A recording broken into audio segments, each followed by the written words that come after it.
want to thank you all for joining our webinar today, From Diagnosis to Career Stories, Tools and Techniques Used by Professionals with Bipolar, with Natalie Rasa and Stephen Nawotniak. I want to let everyone know there'll be a 10-minute question and answer session at the end of the talk, so get your questions ready and you can drop them in the chat box at any time. So the purpose of what we're kind of working with, Natalie, did you want to kind of throw why we got together and share a little bit about what this is all about? Yeah. So the purpose of this is we really longed for mentors when we were first diagnosed. Mentors who were living a life of stability, had success in whatever form they define that as. And for me personally, the success stories and the mentors I had were in books, like Kay Redfield Jamison in An Unquiet Mind and Andy Dunn in Burn Rates. So we really wanted to share this, our stories as professionals with bipolar disorder. We do self-disclose. We're here, right? And yeah, at least that's the purpose I want to share. Stephen, do you have anything to add? Yeah, and I also just want to echo it with what Natalie was saying, is I was really looking for role models and mentors and people that were having the quality of life that I wanted to have when I was first diagnosed. And that was a little bit of a challenge, what I was experiencing. So, and the other part is I really experienced this double standard about being a healthcare professional. I'm an occupational therapist, and I'll get more into that with my introduction, but just really that double standard that exists because being a mental health professional and having lived experience with the mental health condition.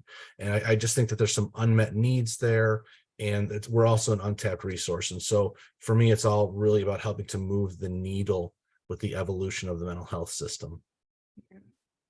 Mm-hmm. Yeah, that's so great. So if both of you wanted to tell the audience a little bit more about yourself, I'm sure they would love to hear. Yeah, I can start. Sure. Yeah, I'm in Chicago, Illinois. I'm a psychotherapist and I work at a group practice. I was diagnosed with bipolar 1 disorder about 8 years ago. Bipolar 1 with psychotic features. My story, my educational experience, my career experience, it's really led me to where I am today with eliminating stigma and acceptance with the diagnosis and who I am in general. So a little background of being diagnosed. So about 8 years ago, I was partially hospitalized for having suicidal thoughts. I experienced I went to a wonderful partial hospitalization program. I learned a lot. It was very helpful for me. I also learned quite a bit about the mental health world and stigma and acceptance of the diagnosis, medication compliance, if that's and that was something that helped me, as well as kind of getting to a place where I could manage it on a day-to-day basis using several different therapies. So yeah, that's earlier on. And then about a few years ago, I really kind of nailed the stability piece. I would say that I learned what was best for me and what worked for me in treatments. And now I can say that most days, maybe 90% of days, I feel pretty stable. I do have my low periods and my higher periods, but I do live a life of stability. I can say that at this point. So yeah, it's a little bit about my story and where I'm at now. Stephen? Yeah, so this is exciting.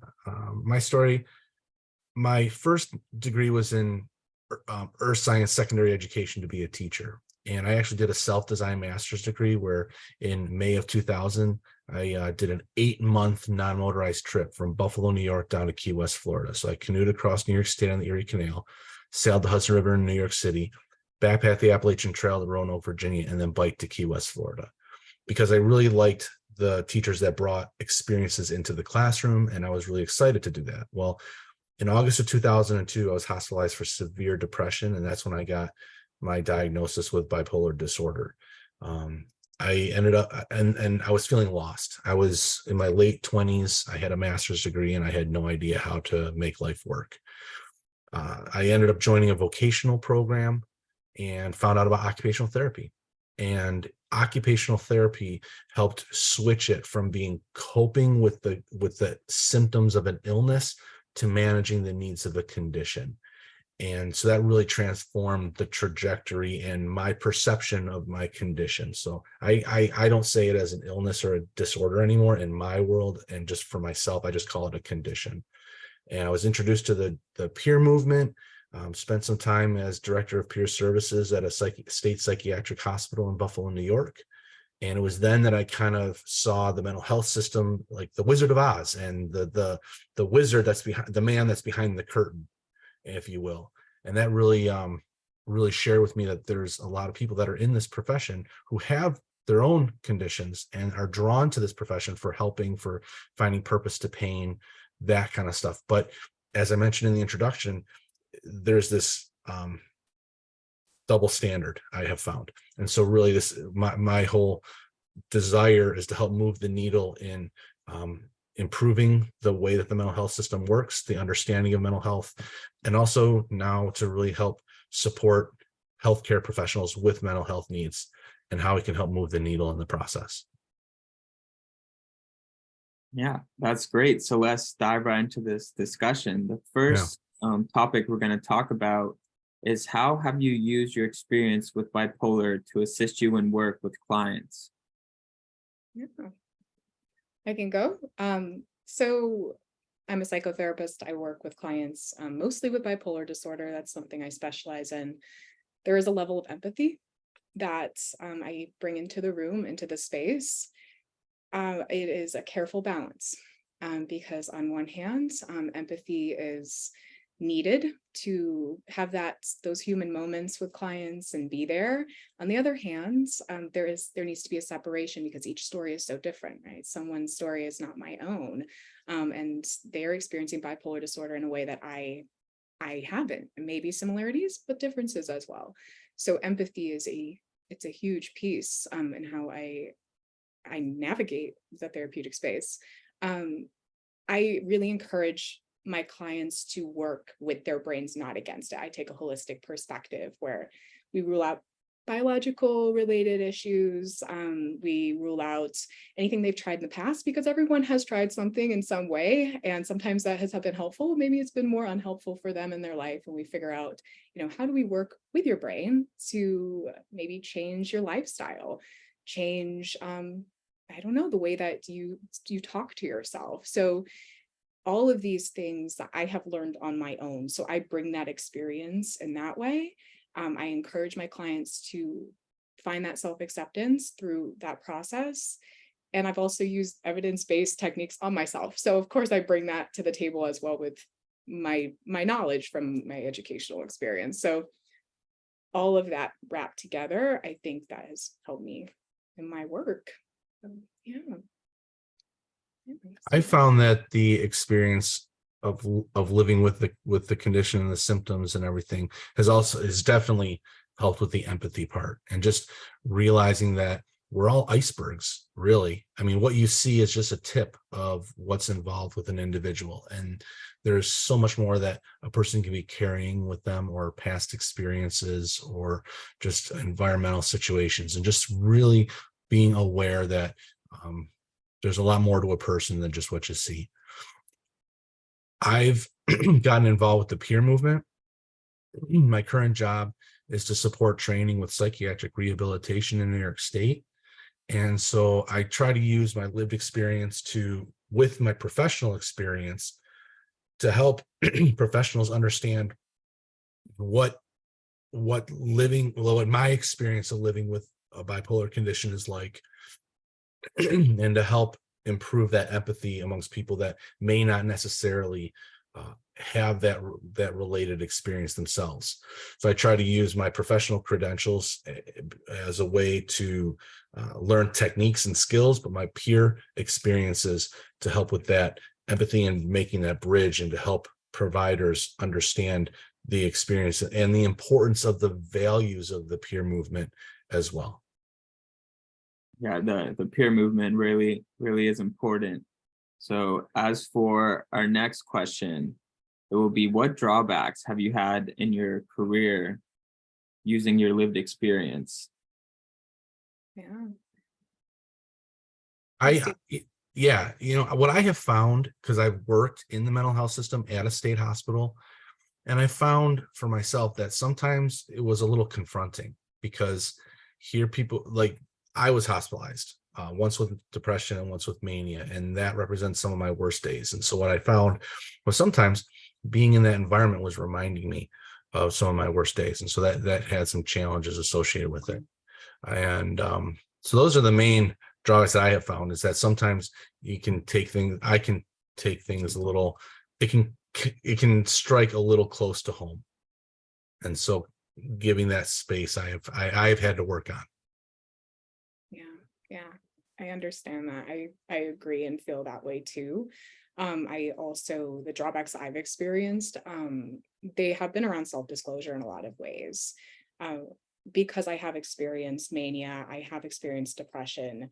I actually find certain aspects of how I've grown through learning and experiencing mania and depression, they're assets. I have learned that I'm incredibly ambitious and motivated because I know what it's like to feel that way. And of course, I'm stable now and I'm not in that state. But there is something that you learn from those experiences. At least for me, that's been the case. That drives me forward. So when I want to speak about it with someone, I want it to be seen, hey, I did experience this. I also have grown and learned a lot. Life experiences contribute to, I know, wisdom and things like that. So I don't think it's always a drawback, but self-disclosure, sharing with people in the workplace. I have an experience working for startups, and it's a highly demanding environment. It is long hours and little sleep sometimes, which isn't helpful for people with bipolar disorder, especially for me in my case.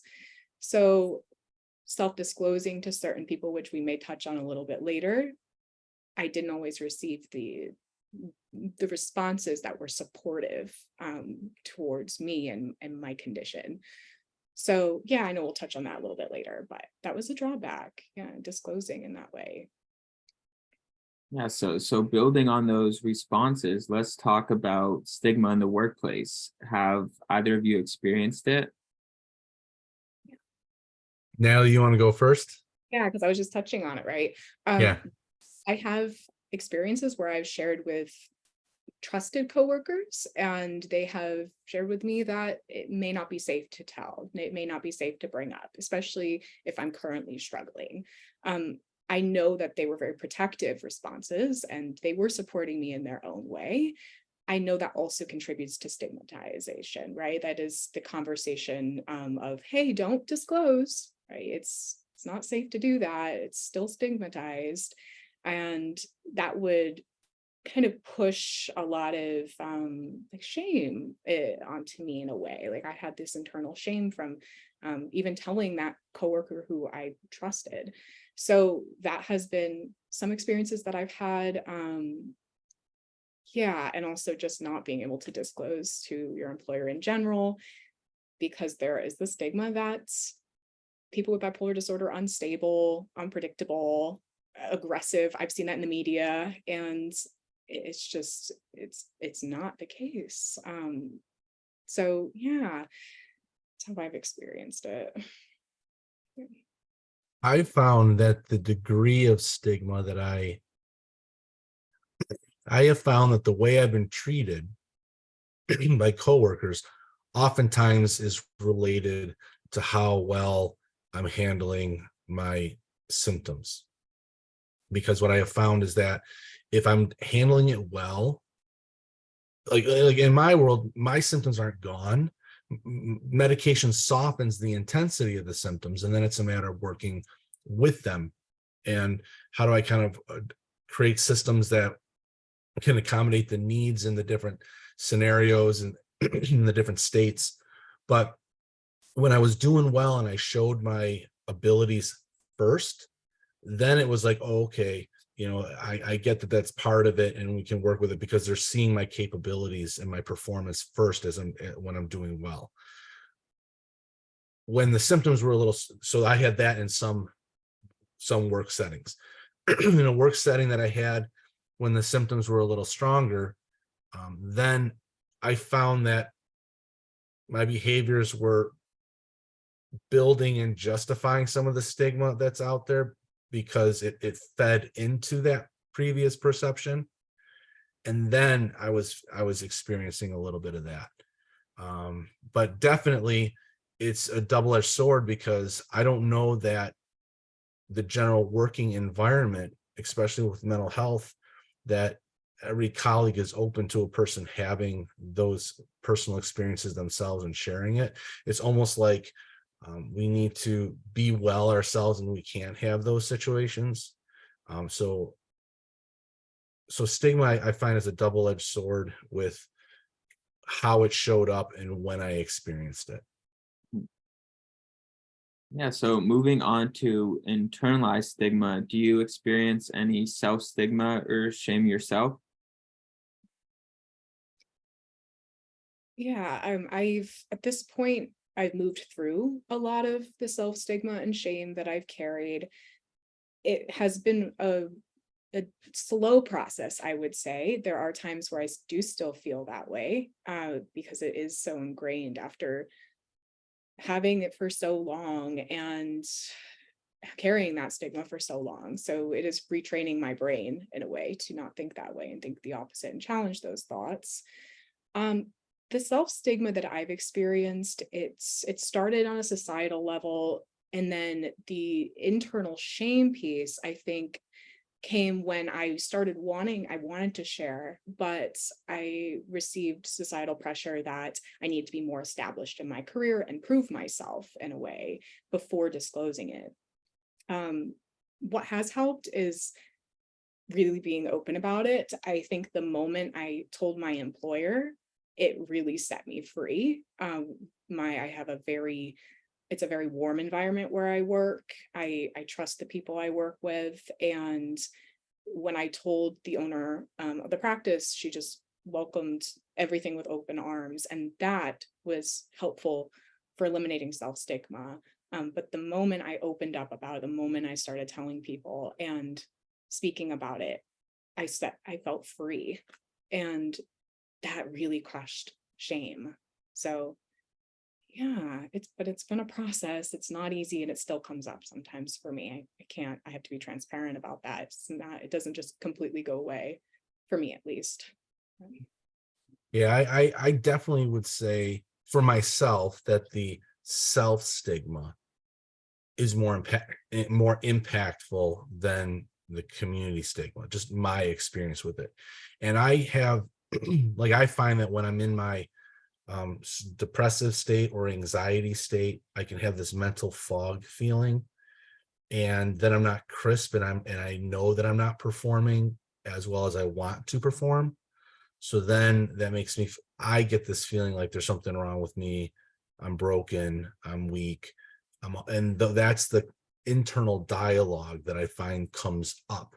And so I have to be intentional about addressing that kind of internal dialogue, allowing myself to have other dialogues as well to help adjust them. But definitely having supportive people in my community is vital for my well-being and my success in where I'm at and what I'm doing. Having people being able to know that I have a bipolar condition and are okay with it and accept me as I am and understand. And part of that is really me owning how my symptoms can influence my behavior, which if I don't take responsibility and manage that, it can cause discomfort and challenge and chaos around me and with other people. I have to own that. And that's an important part of taking that responsibility of how it presents itself.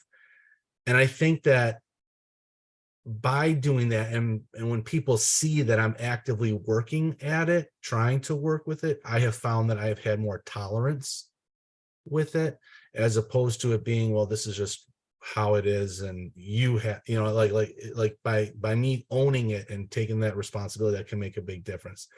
I know that there was the question as far as, you know, how would you handle if people can tell that you have bipolar disorder without saying anything, that it's not something you can hide. I would agree that it's not something that necessarily I can hide, but I think that intentionality of owning it and trying to grow with it, I think number one is really important. And number two, it's about knowing who those safe people are. And like, I'm married now, and one of the big things that is I chose to disclose with my wife when we were dating early, because I didn't want to invest in a whole lot of time in a relationship, have it going really well, and then disclose it, and her being like, I don't know, you know. So I got to the point where it's like, I'm going to tell you, and you're going to either accept it or you're not. And then I have my core people of supportive, my core supportive people that I can trust and be vulnerable with. And having that, as I mentioned before, I have found to be vital for my own well-being and abilities to succeed, and have success and satisfaction in what I'm doing. I saw the question too, and I just want to echo something that Stephen said, which is the support and knowing who is safe to talk to about these things. When I had a manic episode during the pandemic, people knew. I couldn't hide it. And what happened was I ended up having personal conversations with them about what it is. I provided education on it, and that's destigmatizes, I found. I also know that the people who did support me, those bonds strengthened through that. So I acknowledge that I had to own up and be accountable for a lot of my actions during that period of time. I think accountability can also help in these situations. I agree. There are times I can't hide it. And I think that's why it's so important to keep talking about it, because, well, it's going to be out there if that's what happens to me. And that's what happens. And that's the experience I have. So there is a certain amount of ownership on what happened during it, but also that, hey, you know, this is something I experienced, and let me tell you about it. So now you know, and you learn a little bit more. Oh, yeah, it's hard to hide and impossible sometimes. I agree. Yeah, so let's go more into depth on disclosure. How do both of you deal with it? I found disclosure a couple different ways. So when I was working as an occupational therapist in a rehab setting, I spent my first few months focusing on performing well in my job and really demonstrating what I can do. After having done that for a bit, then I went to my supervisor and said, by the way, I just want you to know that I have a bipolar condition. If I might, you know, have a rough day, in which case I might need to call in. But I was careful with my time off, you know, for sick days and all that kind of stuff. So for me, it was like, I have rapid cycling. So when I get hit, it's a couple days, and I was able to take those like having a cold or something. But I found that I wanted my supervisors to know how I was without knowing about the condition first. And then I went ahead and disclosed afterwards. In my role as an occupational therapist, working with patients, if something came up where I felt that talking about a bipolar experience would help the individual find hope, help the individual like connect, those kind of things, what I found I used is, I have a friend who has a bipolar condition, and my friend has told me this is what his experiences are like. So I would speak my experiences as my own friend, because, you know, I am my own friend, right? So I'm not lying, but in some situations, if I didn't always feel safe saying, I have a bipolar condition as well, I would talk about it through my friend. And what I have found is that the helpful piece is the hope piece, which is knowing that people have felt it. Because when depression has two main lies that I've experienced. Lie number one is I'm the only one feeling this way. And lie number two is that it will always be this way. And because I know when you're trapped in the darkness, it's all encompassing. You feel like it always has been that way. It always will be this way. And you don't know if people can relate. And so those two lies were tough. But what I have found is that by sharing it through my friend, that allowed the hope piece to happen, that allowed the connection piece to happen, the empathy part to be realized, and it gave the benefits of the experience without necessarily the personal risk that I had to take. Yeah, the personal risk, right? It's sometimes so high, especially when needing to disclose to someone due to having an episode in the workplace, like that manic episode I had during the pandemic. I had to disclose that to my employer that I needed time off to care for myself. And I ended up on FMLA. And when I came back, I was slowly phased out of my position. And that, I think, contributed to stigma.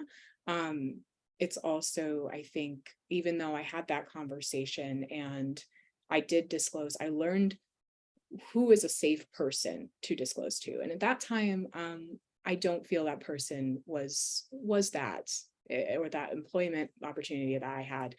It wasn't a safe place to talk about that, at least to the employer I had. So disclosure in that realm hasn't always been easy, but then there's the opportunity that I had recently where I work, and it went so well. So, and that was a safe person to talk to. So I had to identify that and learn who are those people in my life that I can talk to about this. I also think we're talking a lot about support in our lives, and it is a privilege to have an employer who supports me. I'm very aware of that. I also, when I didn't have that kind of support, I did reach out to people in the community, and that's a huge reason why I reached out to the peer support movement. So I really encourage anyone who's feeling alone to do that, because we're out here. It's a little harder to find, but online there are these groups. The International Bipolar Foundation, is so great at having events and webinars and things like that, so you're not alone. But I know what it feels like to be alone in that moment, but there are resources out there. So yeah, self-disclosure depends on the person who's safe to talk to about these things, and really owning it. I think that's when I said it really set me free. Talking about it, it aligned with my values. When we align with our values, we live a life of integrity in a way. And for me, this inauthenticity that I was feeling the whole time, and mostly because I'm in the mental health field, that I'm helping people, and here I am not even talking about it or advocating for our community. And so I felt really inauthentic. And that's when it really pushed me, my values, to disclosing to people. And because of that, I met Stephen, and I met Jake, and everyone else in the peer movement. So yeah, it's who is a safe person to disclose to. That's how. Yeah. If I can just piggyback one other thing, because I know that by the way, it's kind of nice, the questions and stuff that are coming in on the chat. And so what I'm trying to do is weave answers into that, like as we're going.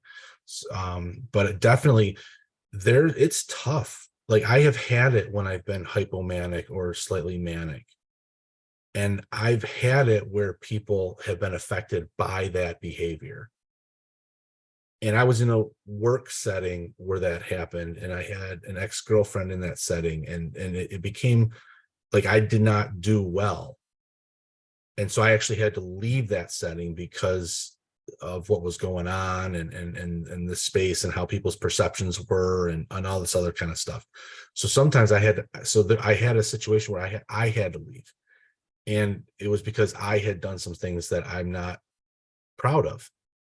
And then there's that shame piece of dealing with that and how it affects relationships. So those are things that I'm definitely dealing with. And sometimes owning it has helped people know that, you know what, this is something that's going on, that I am working at learning and growing with it as much as possible. So in some relationships, it's been okay and strengthened. In other ones, I've had to let them go because it's too awkward. They felt hurt, and it changed the nature of the relationship. So that's why I was saying that having people that I can be honest with and authentic with has been critical for my well-being. And sometimes that means letting go of a relationship, even if you really, really want it, because of how things have happened. And the shame piece, what I have found is I can't change my past.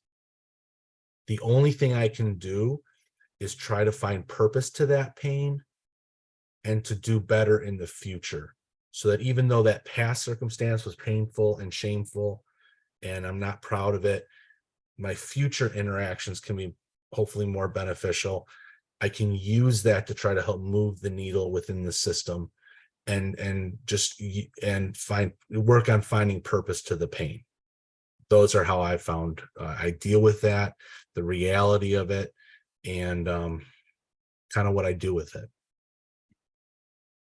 And so let's move forward with self-care. What do both of you do to take care of yourself and really put yourself in a positive mindset? It's a routine for me. First, I'll just highlight it's proper treatment for myself. I opt in to medication that keeps me stable.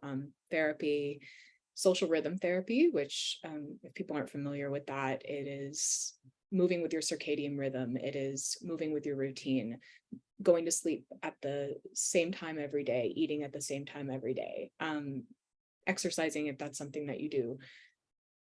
And then also the changing the mindset, eliminating self-stigma. That was a big piece. That's part of my self-care every day.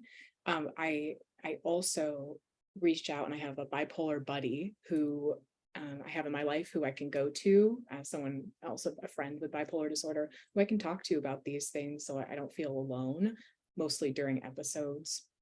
There's also, I think, communication with my partner, letting him know how I'm feeling and what I'm experiencing, and providing education on that, and how he can support me, as well as friends too, and family. I definitely think that sometimes if I have the resources that week, ordering food, or if I'm feeling really low, or even going to the store and buying pre-made vegetables and fruit so I get a nutritious meal. And usually that's a luxury to me, buying pre-made fruit and ordering food, but I view it as an accommodation when I am feeling really low. And I think that is a form of self-care, being able to say, hey, my best is this today, and that's okay. And my best will look maybe different tomorrow, but I think I wake up every day and we're all just out here trying to survive and do our best, I think. So showing myself a lot of kindness on those lower days, and talking about it instead of maybe holding up, that is also a huge piece of self-care, because I know I'm not alone in that. I'm feeling depressed and wanting to isolate. And sometimes that is helpful. Other times I know I need to push myself to go out. So I practice a lot of different therapies in my life, keep a routine, stay compliant on my medication, because that's what is helpful for me, and keeping open lines of communication with the people that I care about. Yeah. Stephen? I found I found that number one, routine, because for me, my symptoms aren't gone. They're softened, and they've gone from unmanageable to manageable, partially for two reasons. One is my medications help soften the intensity of the symptoms, but I've also developed distress tolerance. Like I can feel uncomfortable more intensely or longer without, quote unquote, tapping out. And so those two factors have helped me become more functional in what's going on. My routine is big. I have the calendar app on my phone, Google Calendar. I put things into my calendar that I want to do. So instead of having a running to-do list, I actually put wash dishes 4 o'clock on Thursday. I actually put it in the calendar as an appointment. So that way I'm not stuck when I'm in my foggy days trying to figure out what to do. I kind of have it already established and all, because when I'm having the foggy days, I can do familiar things, but new things or trying to figure stuff out, problems on, that's what's difficult for me when I'm dealing with my foggy days.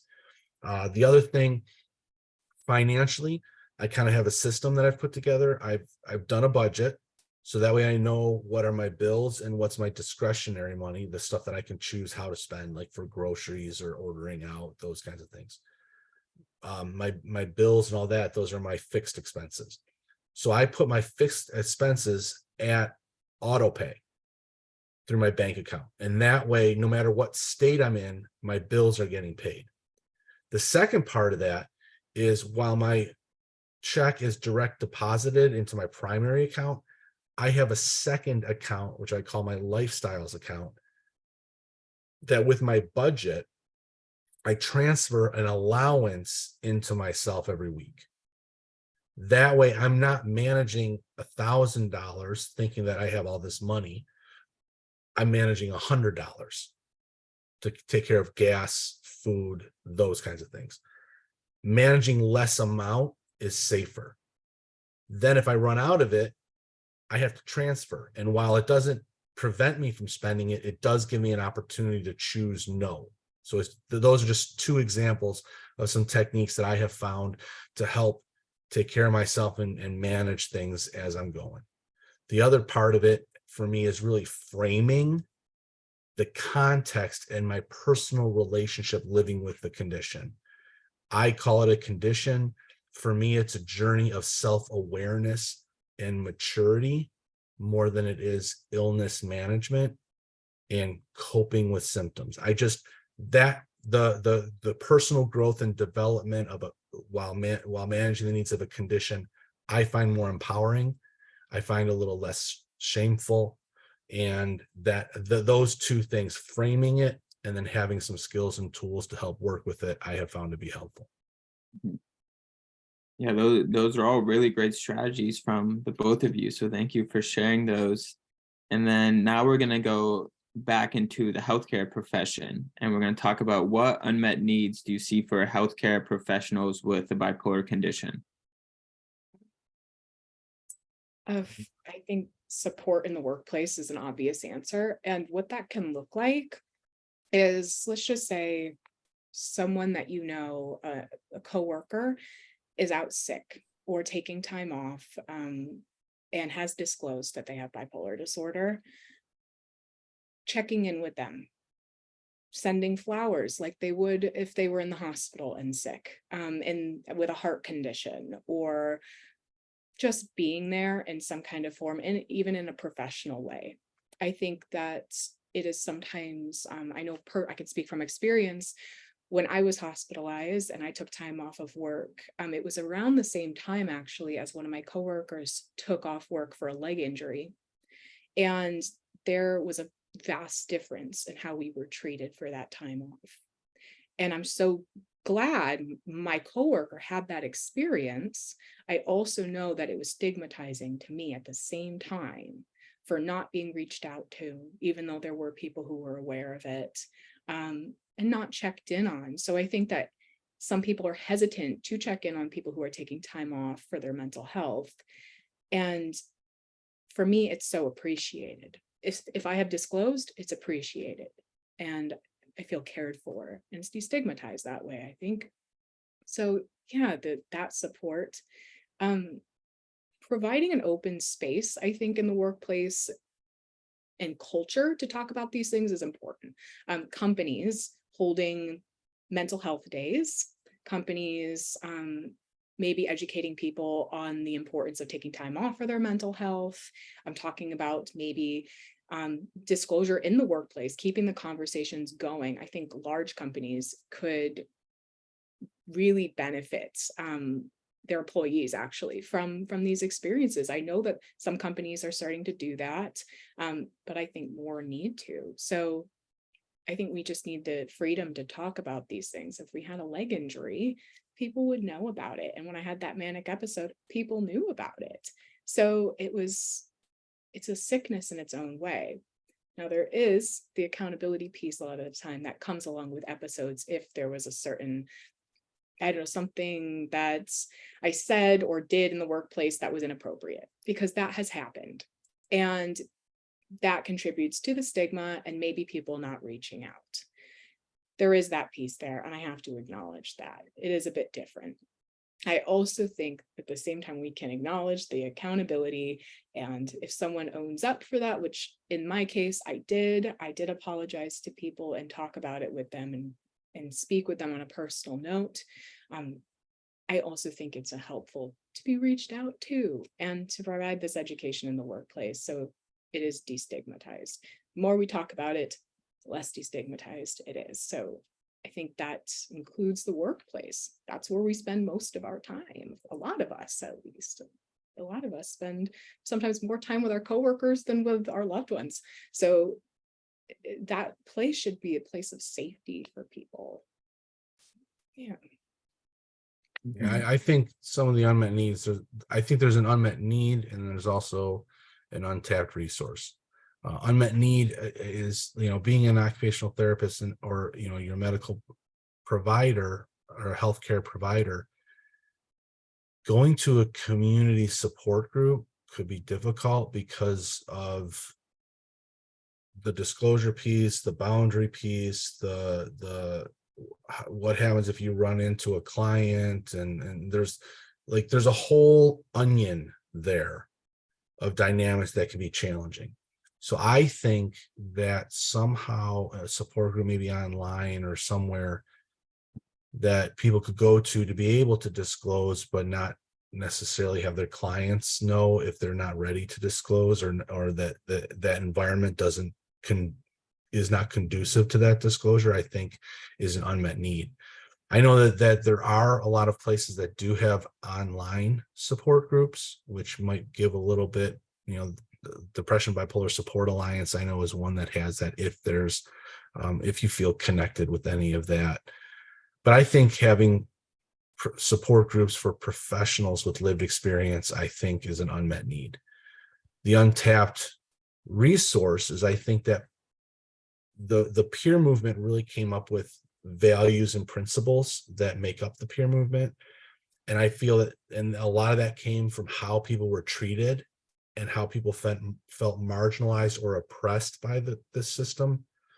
And so they were talking about, these are the things that are empowering and helpful, and this is what the peer movement stands for. I think that professionals with lived experiences can be advocates of those values to be done as how services are delivered on how professional or traditional mental health systems are delivered, because so much of it is not just what is done, but how it's done. So I think that those of us with that lived experience can really be advocates with our colleagues about the importance of how things are done, and really try to champion those peer principles to help move the needle and evolve the system. Yeah, so building off of that, what can healthcare professionals do with bipolar to help evolve the current system?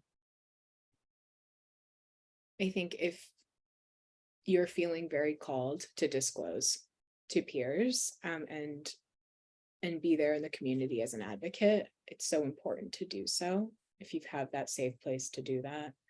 I think also healthcare professionals can hold support groups. I know therapists in the area I'm in who do that, who advocate in a very personal way. I think that not only those support groups, holding them or being part of them, it's not just healing for you, it's healing for the group, and that energy that is within the support group, I think it destigmatizes, it helps with acceptance of just everything that you're experiencing. So healthcare professionals can really, I think, do that. Also, if you have an intern or an employee who comes to you with that information, being so open-minded and curious about how you can support them and how you can learn more about it goes a mile for someone who is probably pretty terrified to bring it to you in the first place. So being that person, not just the employee, but the employer, to hold that space for acceptance, it can improve the lives of your employees. And I'm sure the employees appreciate it and will be more passionate about their work in return. Yeah, I would definitely echo what Natalie was saying about the importance of support groups for professionals and creating those and having those be more available and safe places for professionals to disclose and be with peers who are, having the same kinds of experiences like caseloads and demands and all this other kind of stuff, and really just having safe places to disclose with professional peers. I think there's a huge need there. And then, like Natalie was saying, being that safe place for people to disclose, I think that's important. And, just where people can find that safe place in the workplace. And then, as I mentioned in an earlier answer, really advocating for the importance of the principles of the peer movement to be done. Things like incorporating choice as much as possible, honoring the situation that the individual's in, minimizing the power differential, because there can be a very big power differential that comes in where people are like, I'm here to be treated and you're the expert telling me what to do, and so I'm and then I'm supposed to comply with what you say. Like, that's not an empowering dynamic. So one of the things that we can do is help minimize that power differential.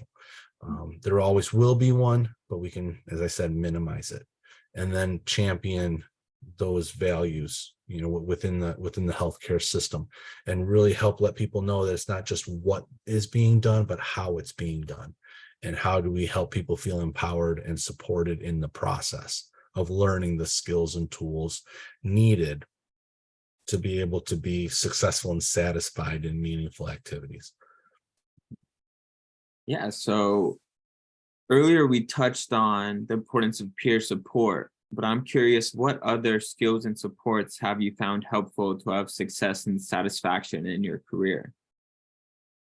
Yeah, I personally attended a support group that was the most helpful, one of the most helpful, I think, processes that I've ever done to help myself. It's knowing who's a safe person. That is a skill that I've picked up. It's definitely not easy to tell who that is, but it's usually, in my experience, someone who's very curious and compassionate, someone who speaks maybe about their own mental health. That has been, it opens a door for me to talk about mine. I think that for satisfaction, for me, it's been following my heart, as cliche as that is. I am in the profession of helping people. I'm very passionate about it. And because I have reached a point of stability, there is a part of me that needs to give back. It's not a want, it is a calling. It is, okay, I know your story is much different than from mine. I know that we do have similarities in many ways. Let's connect over that. Let's be there for one another, and in a form of mentorship. I do have a few people that I do mentor in that way, and I wish I had that. This is the purpose of this presentation for me personally. I wish I had that. It would have made a huge difference in how successful I felt I was at the time and where I could go in my career. I define satisfaction in my career as wanting to wake up and be excited about my work and contribute in some kind of way to society as a whole.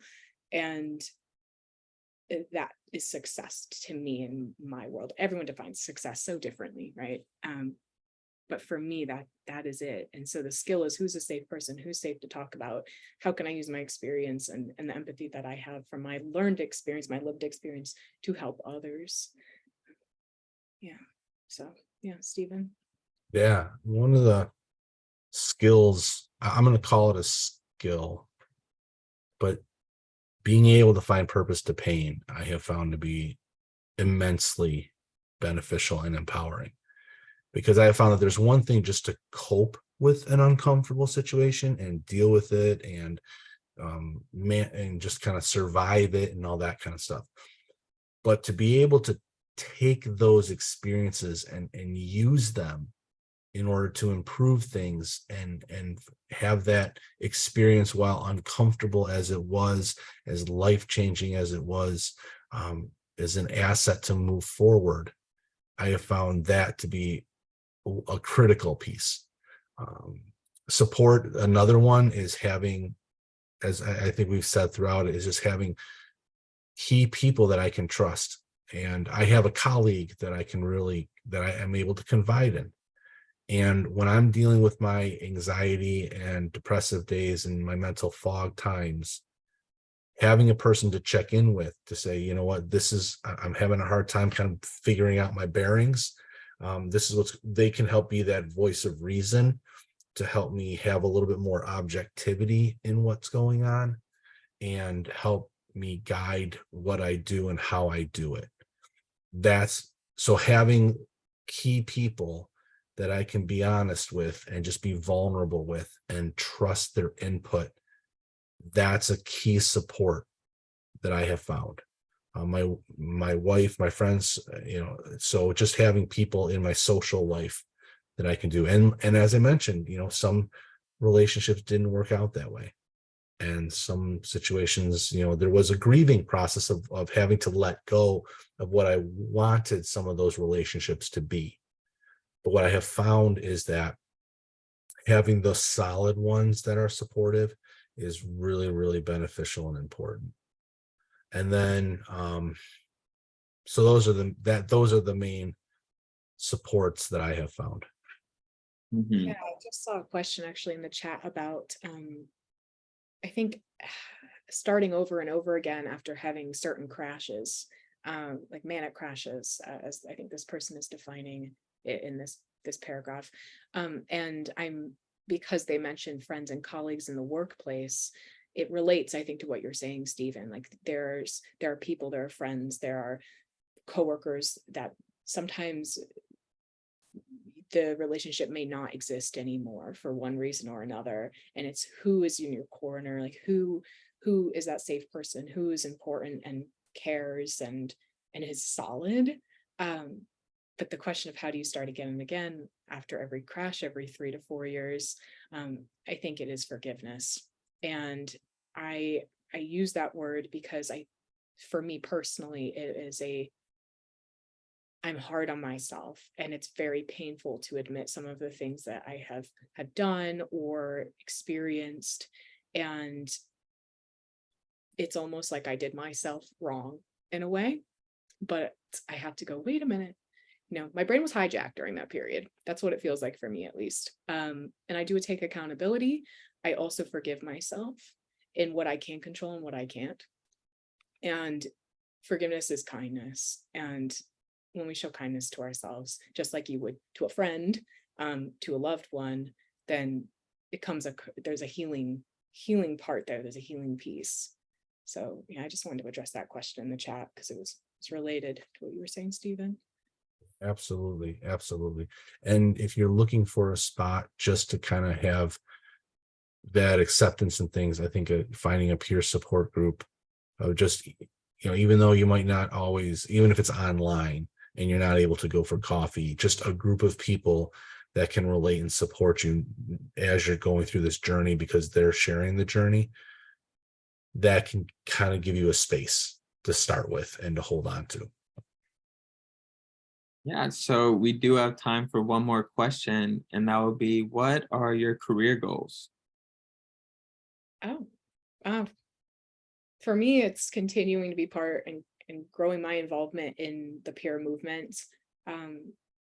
My career goals are to continue being a therapist who serves the community in this way. I would like to write a book one day. We'll see. But I do have these ambitions, and like I mentioned before, I think they stem a lot from some of the ideas I've even had while manic. So I use that and I take that as a strength, and being able to say, hey, like I can be a little invincible sometimes. I can maybe try things that I don't think that maybe I would have if I didn't have the ambition.